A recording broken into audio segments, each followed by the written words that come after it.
Dunia, siap gerak.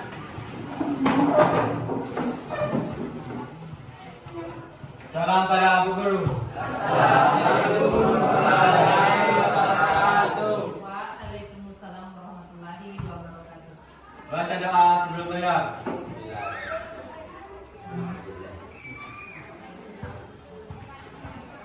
Selesai. Bagaimana hari ini? Hadir semua atau tidak? Hadir. Hadir semua. Full. Oke. Cek satu persatu. Andi Nurasita. Agis. Anita. Dewi. Peggy. Hadir, Bu. Eka. Elvira. Fitriani. Masuk di pembelajaran. Kalian literasi dulu selama 5 menit. Jadi literasi kita adalah literasi digital, bukan literasi buku. Ya, jadi sekarang ambil semua HP-nya, buka novelnya atau buka bacaannya, lanjutkan bacaan Pak yang kemarin.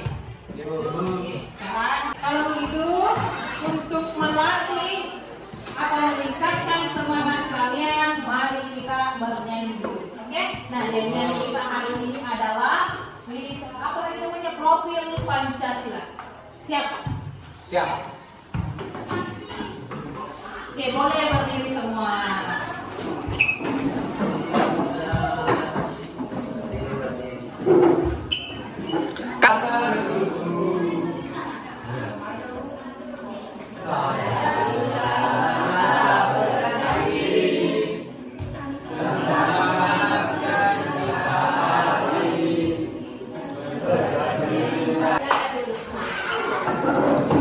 Nah, minggu lalu masih ingat tidak apa pelajaran kita kemarin? Ya. Peran lembaga penegak hukum. Ini apa menurut Egi? Hanya Egi. Nah, hari ini kita akan membahas tentang peran hakim dan advokat. Kan ada 5. Yang pertama polisi, kemudian jaksa, masuk kita di hakim dan advokat. Nah, terakhir minggu depan itu peran apa?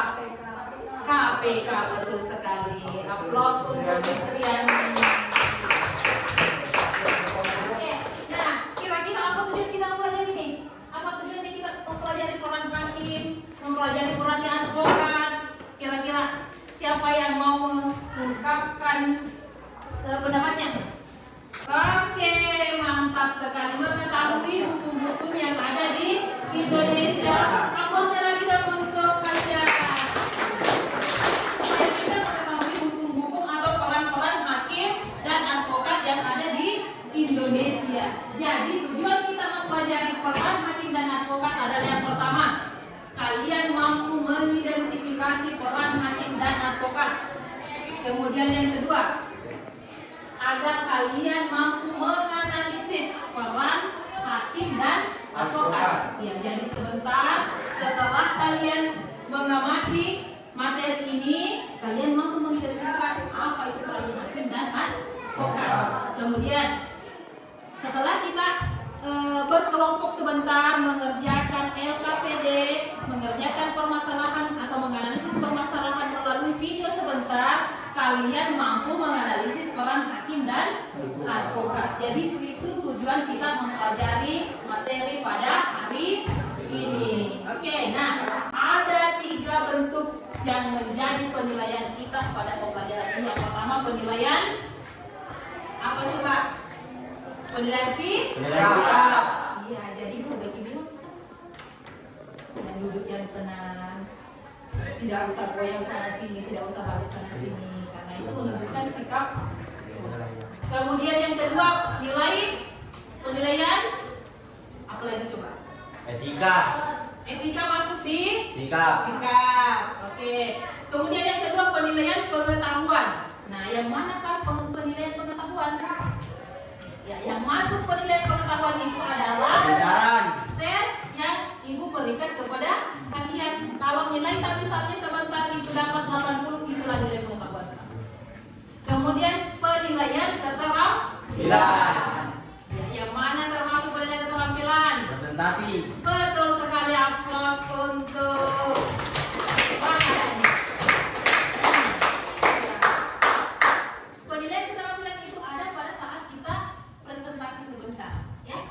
Jadi kegiatan kita pada hari ini itu adalah yang pertama menyimak materi, kemudian yang kedua sebentar kalian berdiskusi kelompok. Setelah itu kalian melakukan presentasi di depan. Nah, pada saat presentasi usahakan sebentar ada tanggapan dari kelompok lain.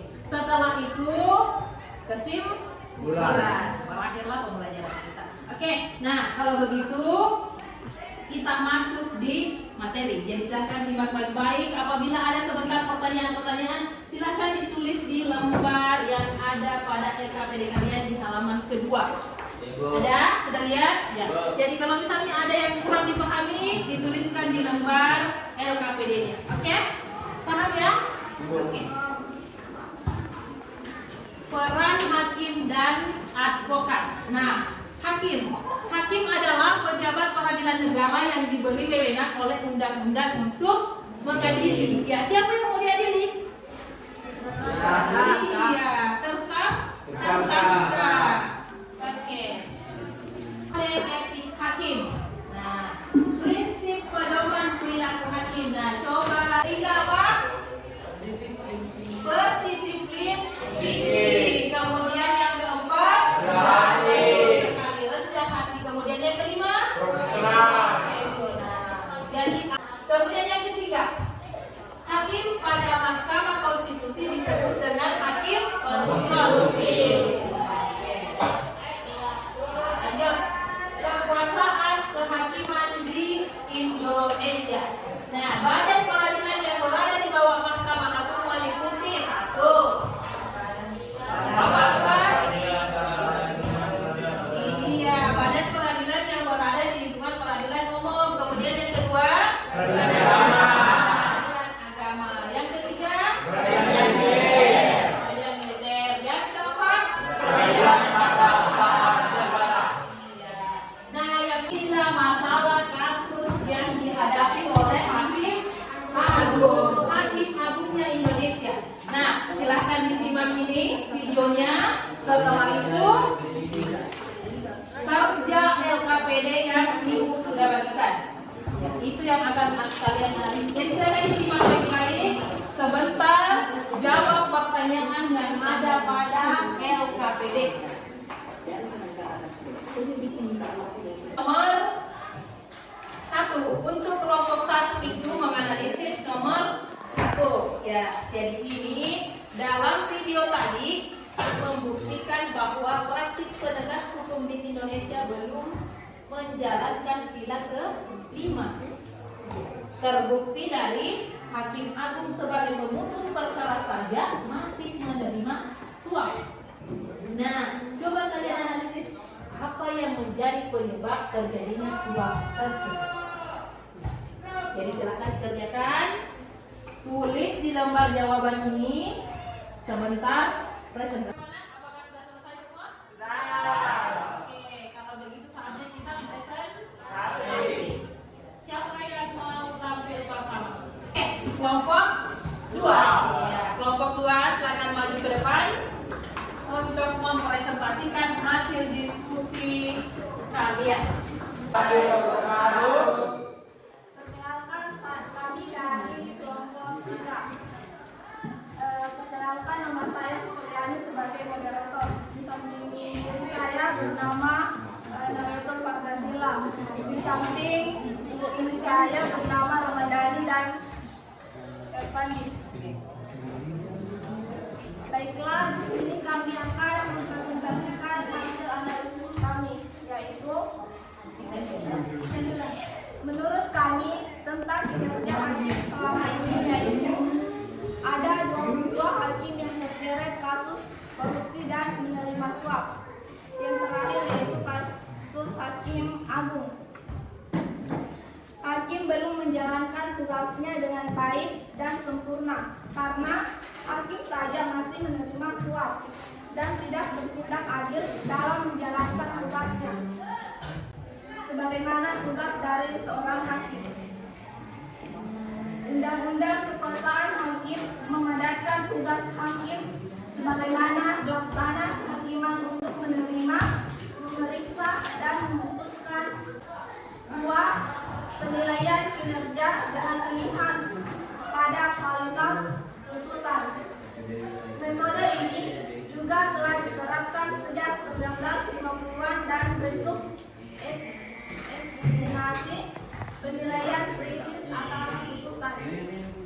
Baiklah, itulah tadi hasil analisis dari kelompok kami. Apakah kelompok lain ada yang ingin bertanya? Baik, saya persilakan Asma untuk bertanya. Perkenalkan, nama saya Dana Sisa. Kenapa hakim bisa terjerat kasus suap sedangkan dia mengerti hukum? Baik, terima kasih atas pertanyaannya. Saya akan menjawab. Seharusnya hakim tidak dapat menerima suap, sebagaimana hakim yang menerima suap adalah hakim tamak dan pengkhianat hukum. Tertutup hakim yang menerima suap adalah hakim yang tamak dan pengkhianat hukum. Tertutup baginya karena keadilan diperjualbelikan di sudut-sudut kemungkaran. Baiklah, itulah jawaban dari kami. Bagaimana? Apakah Dimas? sudah mengerti? Baik, terima kasih telah tadi. Sekian dan terima kasih. Wassalamualaikum warahmatullahi wabarakatuh. Waalaikumsalam warahmatullahi wabarakatuh. Oke, aplaus untuk kelompok. Oke, selanjutnya kelompok kegiatan presentasi sudah. Jadi untuk yang bisa menyimpulkan semua pembelajaran kita pada hari ini.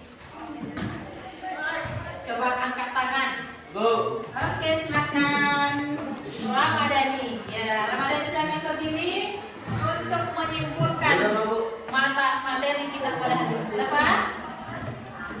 Oke, Tadi, silakan. Assalamualaikum warahmatullahi wabarakatuh. Waalaikumsalam warahmatullahi wabarakatuh. Tadi kita membahas tentang kekuasaan kehakiman di Indonesia, tugas pengadilan, advokat, jasa hukum yang diberikan advokat, tugas dari advokat secara khusus, hak advokat, kewajiban advokat. Itulah tadi yang kita bahas. Oke, tepuk tangan dulu untuk untuk menyimpulkan materi. Karena sudah berakhir materi kita hari ini, jadi untuk minggu depan materi kita adalah tentang peran KPK. Jadi siap-siap cari-cari materinya di rumah tentang Komisi Perlindungan Komisi Pemberantasan Korupsi atau disebut dengan untuk ketua kelas berdoa untuk mengakhiri kegiatan kita pada pagi hari ini. Sebelum mengakhiri pelajaran, marilah kita berdoa dulu. Doa dimulai.